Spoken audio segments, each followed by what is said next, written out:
নমস্কার। একটা প্রশ্ন ছোট বাচ্চাদের মানে যাদের বয়স ১ বছরের কম, তাদের মা-বাবারা প্রায়শই আমাদের জিজ্ঞেস করেন যে ছোট বাচ্চাদের জন্যে কোনো বালিশ ব্যবহার করা যায় কি না? আর যদি যায় তাহলে সেটা কী ধরনের বালিশ হওয়া উচিত? মানে সেটা সর্ষের বালিশ হওয়া উচিত না তুলোর বালিশ হওয়া উচিত?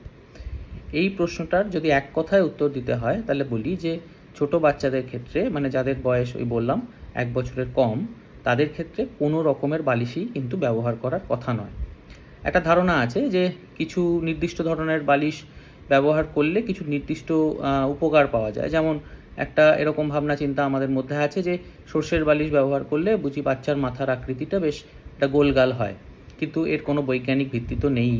বরং দেখা গেছে যে বালিশ ব্যবহার করলে পরে বাচ্চার উপকার তো কিছু হয়ই না, বরং কিছু নির্দিষ্ট সমস্যা বা বিপদের কিন্তু আশঙ্কা থাকে।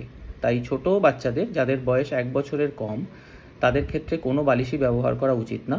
যেটা করা উচিত সেটা হচ্ছে যে তারা যে তোশকটায় শুচ্ছে সেটা কিন্তু যেন একটা ফ্ল্যাট এবং ফার্ম অর্থাৎ একটা শক্ত সারফেসের ওপরে তাদের শোয়া উচিত এবং তাদের বিছানাতে কোনো রকমেরই নরম জিনিস, সেটা বালিশই হোক বা অন্য কিছু, সেটা কিন্তু থাকা উচিত না। তাহলে এটাই মোটামুটি ছোট বাচ্চাদের বালিশ ব্যবহার করা যায় কি যায় না তার একটা সংক্ষেপে উত্তর। ধন্যবাদ, ভালো থাকবেন।